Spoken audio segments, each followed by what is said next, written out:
जय हिंद।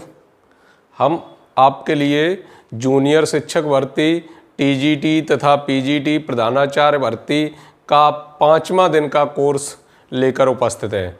इसके अंतर्गत आप देखेंगे द्विघात समीकरण से संबंधित नियम, द्विघात समीकरणों को हल करने के नियम, उसके मूलों की प्रकृति क्या होती है, विभक्त कर कैसे निकालते हैं, मूल कैसे होते हैं, कितने प्रकार के होते हैं, कितने उसके वास्तविक मूल होते हैं, इससे संबंधित सभी चर्चाएं करेंगे। तो आइए देख लेते हैं। पहले उसके जो खास पॉइंट हैं उन खास पॉइंटों पर विचार कर लेते हैं। खास पॉइंट क्या है? पॉइंट नंबर 1, और हम आपको ये भी बता दें, ये कोशिश कर रहे हैं हम इस तरीके की कि ये 30 दिन का सिलेबस है टोटल। जो भी जूनियर शिक्षक भर्ती या प्रधानाचार्य भर्ती, सिलेबस तो दोनों का सेम है, केवल एक पेपर अलग से होगा। तो मैथमेटिक्स का 30 दिनों का सिलेबस टारगेट हमने जो बनाया है वो इस तरीके से टारगेट बनाया है कि इस पूरे सिलेबस को 30 दिन में कवर कर सकें। तो आज उसका कौन सा है? 5वां दिन है। 5वें दिन के कोर्स से संबंधित देखेंगे। हम आपको 4 वीडियो 4 दिन के प्रोवाइड करा चुके हैं। 5वें दिन का वीडियो देखते हैं क्या क्या इसके अंतर्गत है। तो आइए देख लेते हैं। पॉइंट नंबर 1, दो घात वाले बहुपद को द्विघाती बहुपद कहते हैं।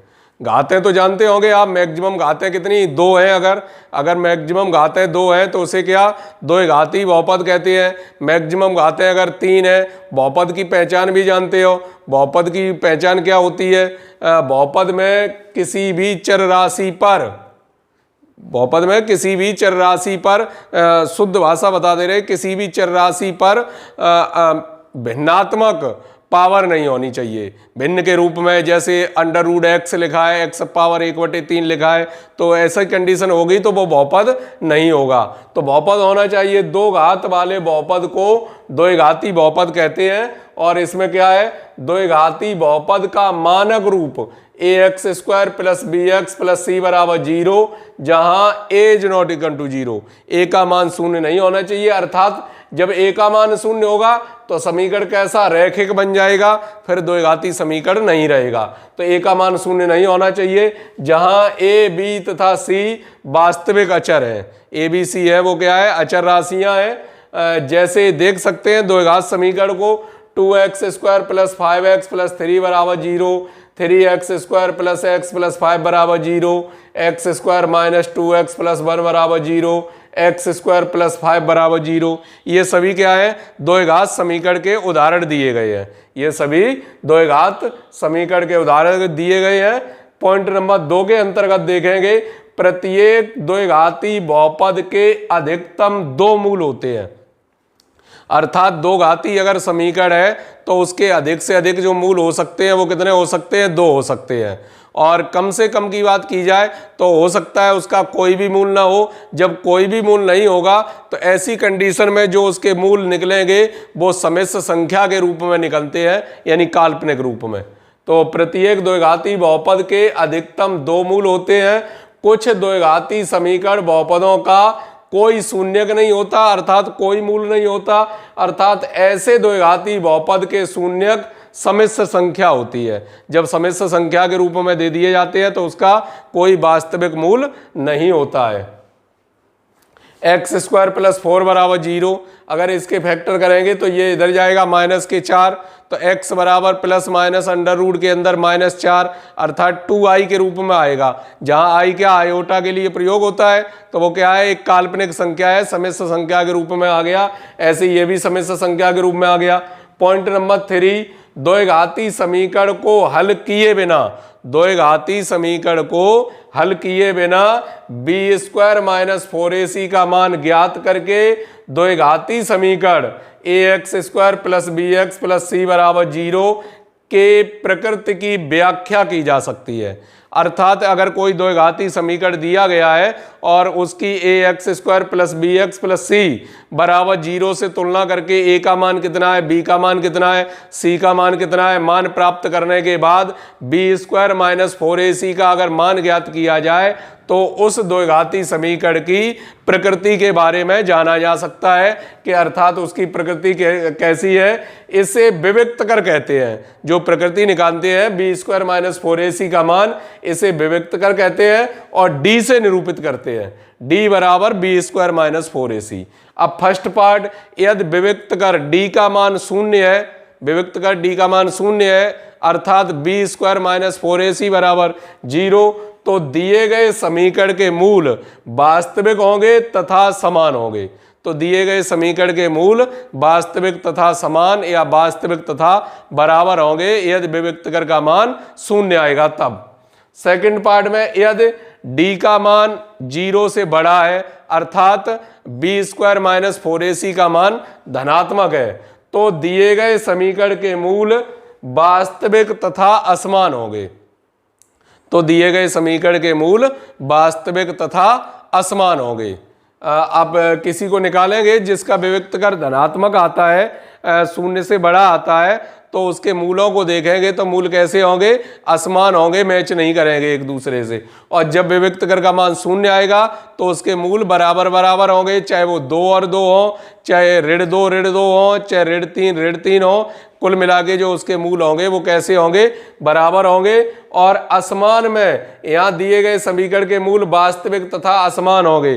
तो असमान तो ये भी हो सकते 2 ऋण 2, एक धन का है एक कैसा है, ऋण का है, तो ये कैसे है, मूल वास्तविक है लेकिन कैसे है, असमान, चिन्ह से ही असमानता सिद्ध होती है। थर्ड पार्ट में यदि d का मान d is less then 0, d का मान 0 से छोटा है अर्थात b² माइनस 4ac का मान ऋणात्मक है, तब दिए गए समीकरण के मूल काल्पनिक तथा अधिकल्पित होंगे। तब दिए गए समीकरण के मूल काल्पनिक तथा अधिकल्पित होंगे यदि समीकरण के मूल वास्तविक हैं, तब b² minus 4ac is less than greater than equal to 0, यानी b² माइनस 4ac का मान 0 के बराबर और 0 से बड़ा होना चाहिए। उसके बाद आगे पॉइंट देख लेते हैं। पॉइंट नंबर 4, यदि इधर तो आ गया होगा समझ में आपके कि जो मूलों की 3 प्रकृतियां हैं यही खास हैं। इसी प्रकार से कुछ भी पूछा जा सकता है। यदि विविक्त कर का मान शून्य है तो दिए गए समीकरण के मूल वास्तविक तथा समान होते हैं। यदि विविक्त कर का मान 0 से बड़ा है यानी धनात्मक है तो दिए गए समीकरण के मूल वास्तविक तथा असमान होते हैं। और यदि विविक्त कर का मान ऋणात्मक है तो दिए गए समीकरण के मूल काल्पनिक तथा अधिकल्पित होते हैं। यदि दिए गए समीकरण के मूल वास्तविक है तो b² minus 4ac is greater than equal to 0, यानी b² माइनस 4ac का मान 0 या 0 से बड़ा होगा। उसके बाद अगला पॉइंट नंबर 4, यदि x बराबर अल्फा द्विघात समीकरण ax² plus bx plus c बराबर 0 में रखने पर समीकरण को संतुष्ट हो जाता है, यानी x बराबर अल्फा, जैसे वो तो सपोज दैट कोई समीकरण दिया गया x² माइनस 5x प्लस 6 बराबर 0, अगर x बराबर 3 रख दें तो संतुष्ट हो जाएगा 0 बराबर 0। जब इस प्रकार से संतुष्ट हो जाता है तो x बराबर अल्फा समीकरण का एक मूल कहलाता है। तो x बराबर अल्फा समीकरण का एक मूल कहलाता है। अगला पॉइंट है द्विघात समीकरण के 2 मूल होते हैं। द्विघात समीकरण के 2 मूल होते हैं। पॉइंट नंबर 6, द्विघात समीकरण ax² प्लस c बराबर 0 के प्रकार के समीकरण को शुद्ध द्विघाती समीकरण कहते हैं। ax² प्लस c यानी x का जो गुणांक है वो नहीं है तो इसे शुद्ध द्विघाती समीकरण कहते हैं। शुद्ध द्विघाती समीकरण के मूल हमेशा संख्यात्मक रूप से समान परंतु विपरीत चिन्ह वाले होते हैं। संख्यात्मक रूप से समान परंतु विपरीत चिन्ह वाले होते हैं। जैसे कि आप देख सकते हैं यहाँ x² प्लस 4 बराबर 0, तो ये उधर जाएगा x² माइनस 4, तो प्लस माइनस √2y आएगा। ठीक है, आगे बढ़ते हैं। पॉइंट नंबर 8, यदि द्विघाती समीकरण के मूल अल्फा तथा बीटा हो, यदि द्विघाती समीकरण के मूल अल्फा तथा बीटा हो तो अल्फा धन बीटा बराबर माइनस के बी अपॉन ए। तो मूलों का योगफल कितना होगा? माइनस के बी बटे ए, और मूलों का गुणनफल अल्फा इंटू बीटा बराबर सी बटे ए।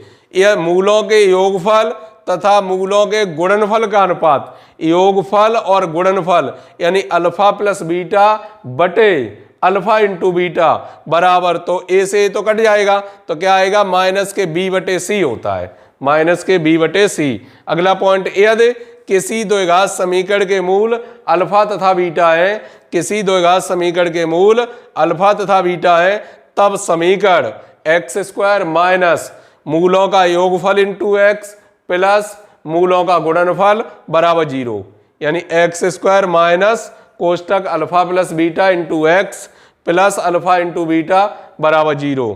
पॉइंट नंबर 11 द्विघात समीकरण सूत्र या श्रीधराचार्य सूत्र। इसे आप बहुत ही ठंडे दिमाग से, मतलब अच्छे से याद रखेंगे। Minus B plus minus root B square minus 4ac, और पूरे के बटे में होते हैं 2a, पूरे के बटे में होते हैं 2a। एक्स बराबर minus B plus minus under root B square minus 4ac upon 2a। तो ये द्विघात समीकरण से संबंधित ये पॉइंट दिए जा रहे हैं। द्विघात समीकरण के आप जानते हैं अधिक से अधिक 2 मूल होते हैं। द्विघात समीकरणों की प्रकृति के बारे में जानने के लिए उसका विविक्त कर ज्ञात करते हैं। विविक्त कर 0 आ सकता है, धनात्मक आ सकता है, ऋणात्मक आ सकता है। तो 3 कंडीशनें जो प्राप्त होती हैं, उन 3 कंडीशनों को ठीक से याद रखिए। यदि उसके मूल 2 मूल अल्फा तथा बीटा दिए गए हैं, द्विघात समीकरण पूछा गया, तो आप ऐसे भी कर सकते हैं एक्स माइनस अल्फा, अगले क्वेश्चन में एक्स माइनस बीटा बराबर 0, अल्फा बीटा के मान रखकर द्विघात समीकरण को प्राप्त किया जा सकता है। अथवा इस प्रकार से अल्फा बीटा है तब x square minus alpha plus beta into X plus alpha into beta बराबर 0, इससे भी द्विघात समीकरण को प्राप्त किया जा सकता है। एक्स स्क्वायर प्लस सी बराबर 0, ये शुद्ध द्विघाती बहुपद कहलाता है, शुद्ध द्विघाती समीकरण कहलाता है। ये अगर किसी समीकरण में x बराबर अल्फा या x बराबर a जो भी हो, x बराबर a रखने पर द्विघात समीकरण पूर्णतः संतुष्ट होता है, तो x बराबर a उस समीकरण का एक मूल होता है, उस समीकरण का एक मूल होता है। तो इस प्रकार से ये पॉइंट दिए गए हैं। इन पॉइंटों को आपको विधिवत तरीके से याद रखना है। अब इसके अकॉर्डिंग आपको सवाल मिलेंगे आगे, लेकिन तब तक कुछ पॉइंटों को और देखेंगे। सवाल की जो बात है वो बाद में करेंगे, फिर आगे टॉपिक देखेंगे क्या क्या और है टॉपिक। आइए देखते हैं, अगला टॉपिक है 2 चर वाले रैखिक समीकरण युग्म। 2 चर वाले, अब 2 चर वाले रैखिक समीकरण युग्म किस प्रकार के होते हैं? रैखिक मतलब सिंगल पावर, चाहे वो x की पावर हो चाहे y की पावर हो। अगर x इंटू वाई आ गया तो इसका मतलब वो डबल पावर में हो गया, एक x की पावर एक y की पावर। तो 2xy या xy इस प्रकार अगर इकट्ठे आते हैं तो वो क्या द्विघाती में चले जाते हैं, फिर वो रैखिक नहीं रहते। जब रैखिक कब तक रहेंगे? जब तक x और y के पद अलग अलग हों। जैसे लिखा हुआ है a1x plus b1y plus c1 बराबर 0, तो ये एक कैसा है? रैखिक समीकरण है। अगर यहीं पर किसी तरीके से एक्स वाई वाले पद अगर इकट्ठे हो गए तो वो फिर रैखिक समीकरण नहीं रहा, फिर वो क्या द्विघात समीकरण में परिवर्तित हो गया। तो ये फिलहाल 2 रैखिक समीकरण लिखे हुए हैं। क्या क्या लिखा हुआ है? a1x plus b1y plus c1 बराबर 0 और a2x plus b2y plus c2 बराबर 0। अगर ये 2 रैखिक समीकरण दिए गए हैं और इन समीकरणों की कंडीशन क्या है? फर्स्ट पार्ट यदि a1 बटे a2 का मान बराबर नहीं है b1 बटे b2 के मान के, यदि a1 बटे a2 का मान b1 बटे b2 के मान के बराबर नहीं है तो समीकरण निकाय का एक अद्वितीय हल होगा। ग्राफीय निरूपण है और बीजगणितीय निरूपण, आपको दोनों सीखने पड़ेंगे। दोनों तरीके से प्रश्न पूछा जाता है।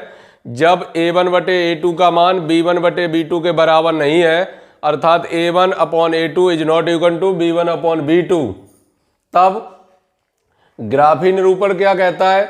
समीकरण समीकरण युग्म या समीकरण निकाय प्रतिच्छेद करती हुई दो रेखाएं निरूपित करेगा।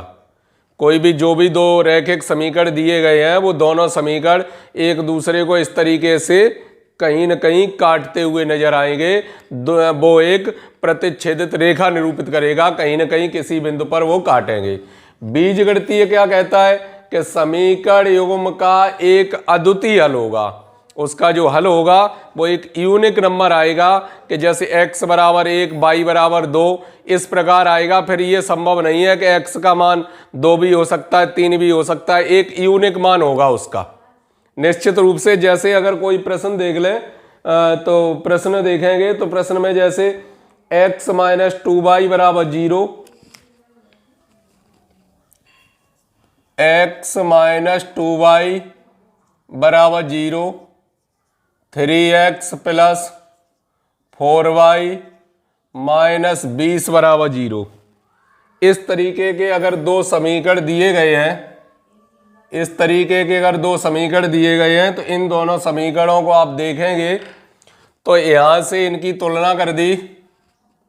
दिए गए समीकरणों की a1x b1y प्लस c1 बराबर 0 और a2x plus b2y plus c2 बराबर 0 से तुलना करने पर अगर तुलना करेंगे तो आप देख रहे हैं a1 की जगह क्या रखा है 1, इसके आगे कुछ नहीं है तो 1 होगा। b1 का मान कितना है -2, c1 का मान है वो कितना है 0, क्यों c1 वाला पार्ट जो अच्छा कांस्टेंट नंबर है वो उसमें नहीं है तो c1 का मान क्या होगा 0 होगा। इसके बाद यहां से देखते हैं तो यहां से क्या है a2 का मान जो दिया जा रहा है वो कितना है 3 और b2 का मान कितना है 4, c2 का मान है -20। यहां से निकालें a1 अपॉन a2 का मान तो कितना आएगा 1/3। इससे निकाला b1 बटे b2 का मान तो माइनस के 2/4, 1 से 2 बार कट जाएंगे यानी 1/2। और c1 अपॉन c2 की आवश्यकता है नहीं, क्यों जब दो ही मान इस तरीके से कवर हो जाते हैं तो फिर तीसरा निकालते ही नहीं है। क्यों यहां पर जो प्राप्त हुआ है वो क्या प्राप्त हुआ है कि a1 बटे a2 का मान b1 बटे b2 के बराबर नहीं है। a1 upon a2 is not equal to b1 upon b2। तो जब ऐसा है तो समीकरण निकाय का एक अद्वितीय हल होगा। समीकरण निकाय का एक अद्वितीय हल होगा। और जो ग्राफी निरूपण है, ग्राफी निरूपण क्या कहता है समीकरण प्रतिच्छेदित करती हुई दो रेखाएं निरूपित करेगा। प्रतिच्छेदित करती हुई दो रेखाएं निरूपित करेगा अर्थात इसका अगर ग्राफिकल ग्राफ इसका खींचा जाए तो आइए ग्राफ भी खींच लेते हैं इसका। तो दिया गया है x माइनस 2y बराबर 0, x माइनस 2y बराबर 0। अगर इसका ग्राफ खींचेंगे तो x बिंदु यहां पर, y बिंदु और x, y पॉइंट। तो यदि x का मान 0 है तो y का मान भी 0 होगा। पॉइंट क्या आएगा 0, 0, पॉइंट आएगा 0, 0। अब यहां पर अगर y का मान 1 है तो x का मान कितना आएगा 2, तो पॉइंट क्या हो जाएंगे 2, 1। y का मान अगर 2 है तो x का मान कितना आएगा 4, पॉइंट कितने हो जाएंगे 4, 2। y का मान अगर 3 है तो x का मान कितना आएगा 6, पॉइंट कितने हो जाएंगे 6, 3। इस तरीके से इसके पॉइंट मिल गए, आपको प्राप्त हो गए। फिर इसके बाद देखते हैं 3x प्लस 4y माइनस 20 बराबर 0। अब इसका आपने एक ग्राफ खींच इसी तरीके से पॉइंट प्राप्त किए x बिंदु, y बिंदु, x, y। तो जब x बराबर 0 होगा, x का मान 0 होगा तो यहां से निकालेंगे y का मान कितना आएगा 5 आएगा। तो पॉइंट हो गए 0, 5। एक बार जब y का मान 0 होगा, y का मान 0 होगा तो x का मान निकलेगा वो कितना निकलेगा 20/3। तो ये आ जाएगा 20/3, 0। आगे और भी कुछ चेक कर सकते हो। अगर y की जगह 0 रख दिया फिलहाल, और कोई x का मान चेंज कर रख के देख लीजिए y का मान। अगर y का मान रखते हैं जैसे 2 रखते हैं, तो y का मान 2 रखेंगे, अगर y का मान 2 तो ये 8 हो जाएंगे। बचेंगे कितने, 12। तो 4 3 चौक 12, x का मान कितना आएगा 4, तो कितना हो जाएगा 4,2, 4,2 हो जाएगा। और भी आप पॉइंट ज्ञात कर सकते हैं। चलिए यहां तक छोड़ दिया। अब इसका ग्राफ खींचने की कोशिश की। इसका अगर ग्राफ खींचेंगे, जैसे इस तरीके से बना लिया फिलहाल इसे, 1 2 3 4 5 6 7 8, 1 2 3 4 5 6 7 8, 1 2 3 4 5 6, 1 2 3 4 5 6 7 8, इस तरीके से बना लिया। यहाँ तो आप जानते हैं 0,0 होगा, तो यही पॉइंट बना लेते हैं 0,0। फिर कितना है 2,1, 2,1 यहाँ पर मिलेगा। फिर कितना है 4,2, 4,2 यहाँ पर मिलेगा,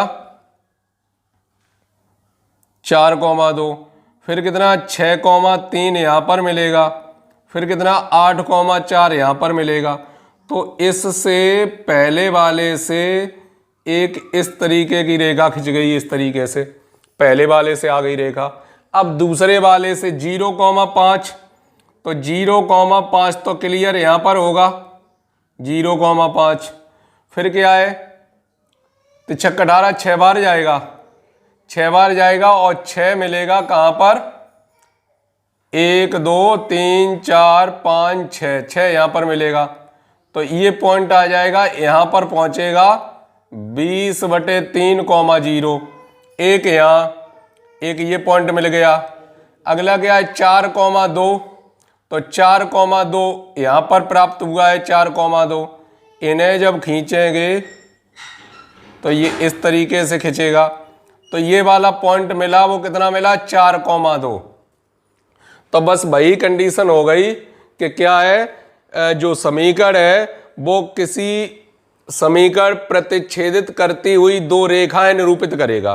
तो ये दोनों रेखाएं एक दूसरे को प्रतिच्छेदित कर रही, कहां पर, 4,2 पर। और जो 4,2 मान आया वो एकदम यूनिक नंबर है। x का मान 4 आया तो 4 पर ही वो संतुष्ट करेगा, y का मान 2 आया तो 2 पर ही संतुष्ट करेगा दोनों समीकरणों को। और इसका ऐसा कोई मान नहीं मिल सकता जो दोनों को संतुष्ट कर जाए और दोनों समीकरण आपस में संतुष्ट हो जाए। तो आप देख रहे हैं एक यूनिक नंबर है, यानी उसका एक अद्वितीय हल है। ये बता रहा है उसका एक अद्वितीय हल होगा और प्रतिच्छेदित करती हुई कोई दो रेखाएं निरूपित करेगा। फर्स्ट पॉइंट ये कहता है। आइए देख लेते हैं सेकंड पॉइंट, ये मिटा देते हैं, उसके बाद देखते हैं सेकंड पॉइंट।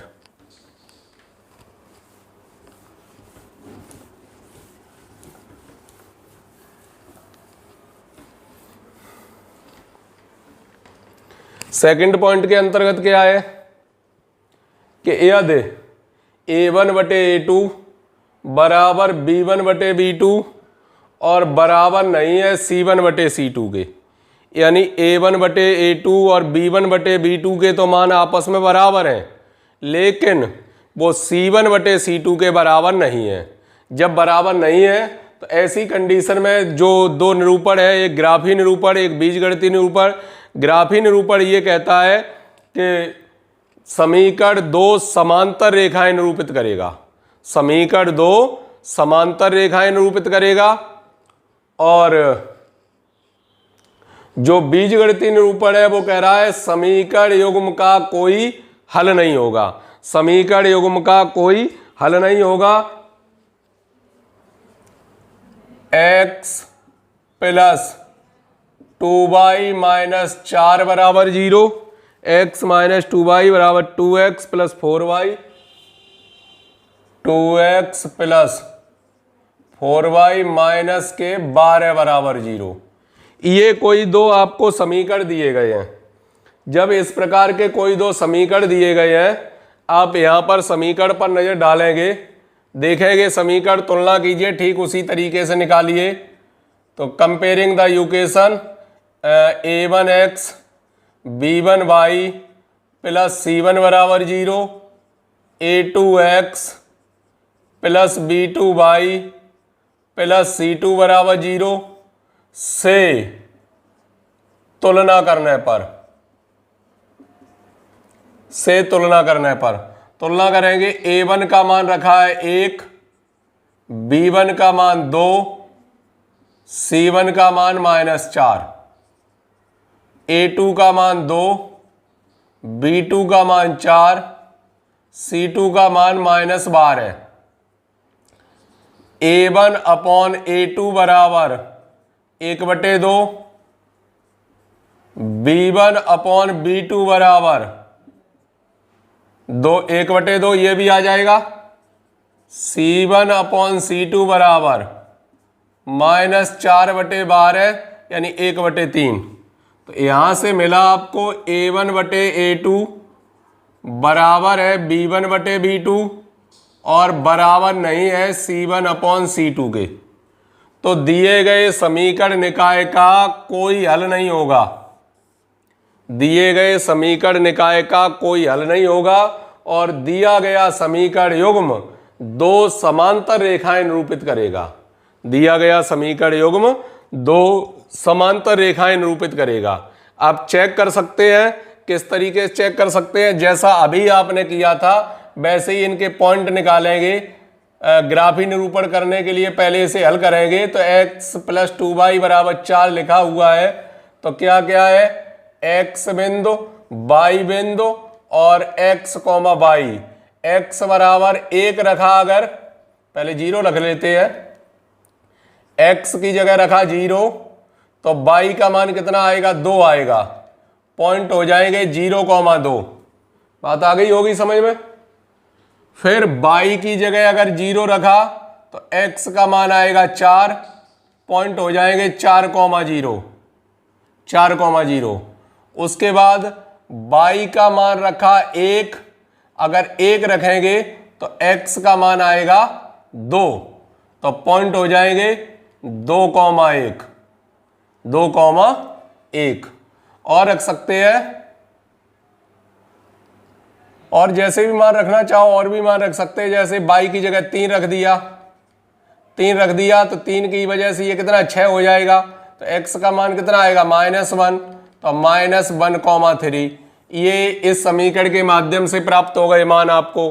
फिर दूसरा समीकरण दिया जा रहा है 2x + 4y - 12 बराबर 0। एक हम इसके लिए भी बनाएंगे इसी प्रकार से, x बिंदु, y बिंदु, x, -x, y। ये सभी के समझ में आ रहे होंगे अच्छे से, क्योंकि बहुत सरल है, काफी कठिन तो है नहीं कोई। कुछ मिट रहा है इसलिए थोड़ा ऐसे इधर कर लेते हैं। चलिए, तो यहां पर देखते हैं x बराबर अगर 0 रख दिया, x बराबर अगर 0 रख दिया तो y का जो मान आएगा वो कितना आएगा, 3 आएगा। पॉइंट कितने हो जाएंगे, 0,3। y का मान अगर 0 रख दिया तो x का मान कितना आएगा, 6 आएगा। पॉइंट हो जाएंगे 6,0, 6,0। अब y का मान और कुछ रख के देखेंगे। y का मान अगर 1 रख दें, y का मान 1 रख दें तो x का मान कितना आएगा, 4 आएगा। पॉइंट हो जाएंगे 4,1। अगर y का मान 2 रख दें, 2, y का मान रख दिया आपने 2, तो जो x का मान आएगा 4 बचेंगे, तो x का मान भी कितना आएगा, 2। तो पॉइंट कितने हो जाएंगे, 2,2। और भी रख सकते हो। चलिए, ये पॉइंट हो गए, छोड़िए इतनी।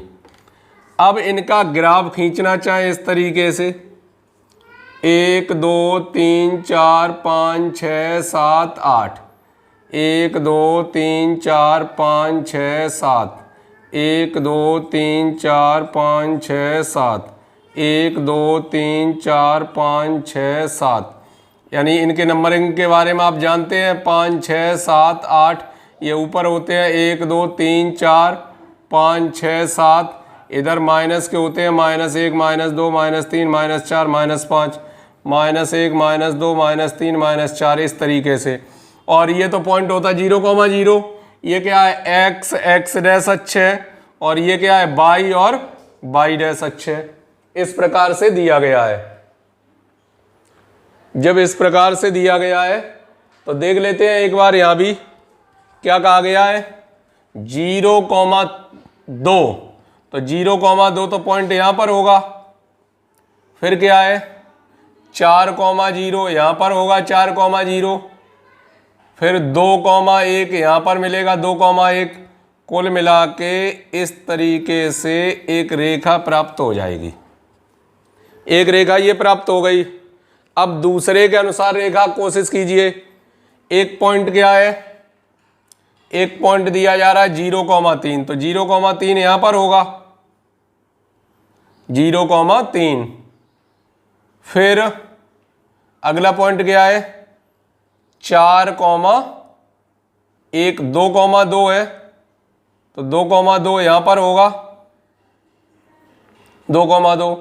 फिर क्या है 4,1 यहां पर होगा, फिर ये 6,0, तो इसे देखेंगे तो ये एक रेखा आएगी इस तरीके से, ऐसी जाएगी सीधी इस पॉइंट से होती हुई। तो ये क्या है, ये दोनों कैसी एक दूसरे को नहीं काटती। कहीं जब एक दूसरे को नहीं काटती हैं तो क्या है कोई हल नहीं मिलेगा। किसी बिंदु पर पिछला क्या प्रतिच्छेदित करते थे, वहां पॉइंट मिल गए थे 4,2, यहां पर कोई पॉइंट नहीं मिला, तो क्या है दिया गया समीकरण दो समांतर रेखाएं निरूपित करेगा। जो दिया गया समीकरण निकाय है वो दो समांतर रेखाएं निरूपित करेगा। समांतर रेखाएं निरूपित करेगा। दिए गए समीकरण निकाय का कोई हल नहीं होगा। दिए गए समीकरण निकाय का कोई हल नहीं होगा। बात आ गई होगी समझ में? ठीक है, एक बार इसे भी मिटा देते हैं, एक और देख लेते हैं लास्ट पॉइंट क्या है। तो अगर परीक्षा में कुछ आने लायक है इस चैप्टर से तो बस यही है कि समीकरण की स्थितियां पूछी जा सकती हैं। अगर आपको रैखिक समीकरण दिए जाते हैं तो रैखिक समीकरणों की स्थितियों के बारे में पूछा जाएगा। एक और देख लेते हैं उसका। 2x + 3y - 9 = 0, 4x + 6y - 18 = 0 ये दिया है। दिए गए समीकरणों की तुलना कीजिए। a1x b1y + c1 = 0, a2x b2y + c2 = 0 से तुलना करने पर a1 = 2, b1 = 3, c1 = -9, a2 = 4, b2 = 6, c2 = -18।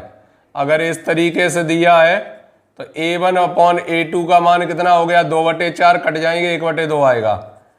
b1/b2 का मान 3/6 कट जाएंगे, ये भी 1/2 आएगा।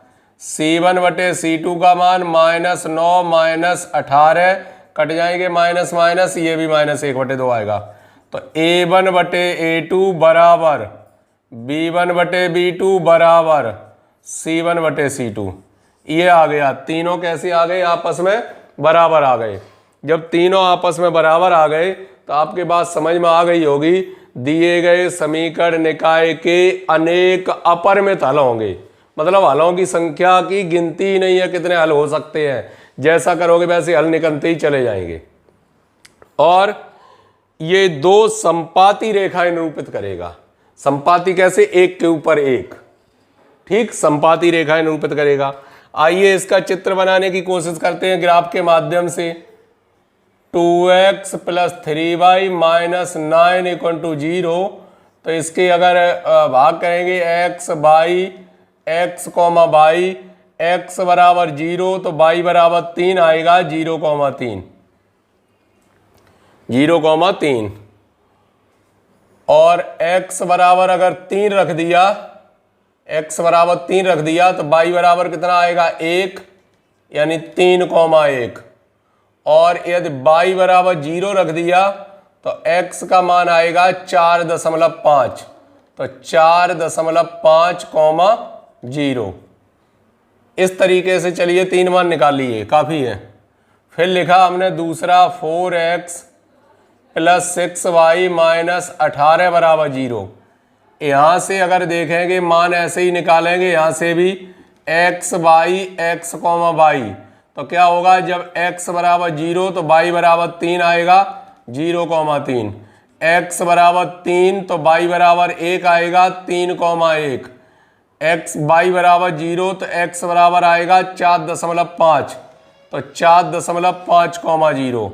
आप देख रहे हैं जैसा मान x का प्राप्त हुआ, 1 2 3 4 5 6, 1 2 3 4 5 6, 1 2 3 4 5, 1 2 3 4 5 6 7, इस तरीके से 0,3 यहाँ पर चलिए 0,3, फिर 3,1 यहाँ पर होगा 3,1, फिर 4.5,0 यहाँ पर होगा 4.5,0।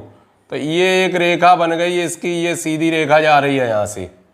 दूसरी वाली खींचेंगे तो दूसरी वाली भी इसी के जस्ट ऊपर होगी, यानी इसका मतलब आपको समझ में आ गया होगा। दिया गया समीकरण निकाय दो संपाती रेखाएं निरूपित करेगा और इसके अनेक अपरिमित हल होंगे, इसके अनेक अपरिमित हल होंगे। तो इस प्रकार के ये 3 पॉइंट दिए गए हैं। इन 3 पॉइंटों को विधिवत तरीके से आपको कंप्लीट करना होगा। कभी कभी 1-2 पार्ट इस तरीके से के रूप में, जैसा कि हम विविक्त करके जब पढ़ाया था आपको, तो विविक्त कर में जो 2 घात समीकरण दिया जाता है, उस 2 घात समीकरण में कभी कभी ए या बी या सी की जगह कोई एक चर दे दिया जाता है पी के, तब कहा जाता है कि इसके मूल समान है, तो के का मान क्या होगा, इसके मूल असमान है या वास्तविक है, तब पी का मान क्या होगा। इस तरीके से भी 1-2 सवाल हो सकता है, आ सकते हैं, अन्यथा इतने में आपका चैप्टर कवर हो जाता है। आपको इस चैप्टर से केवल ये 3 पॉइंट अच्छे से आने चाहिए, तो के का मान भी आप निकाल सकते हैं, के मान में कोई समस्या नहीं आएगी। जैसे हम नोट कर देते हैं, चलिए 1-2 सवाल। x + 3y - 9 बराबर 0, 2x + ky + 7 बराबर 0, समीकरण निकाय का एक अद्वितीय हल है, अद्वितीय हल है, तब के का मान होगा, के का मान होगा। अद्वितीय हल है तो के का मान क्या होगा, तो तरीका वही रहेगा, a1x b1y + c1 बराबर 0, a2x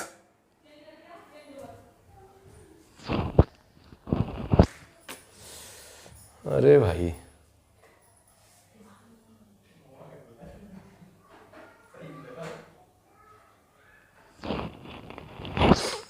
लाइट की प्रॉब्लम हमेशा रहती है।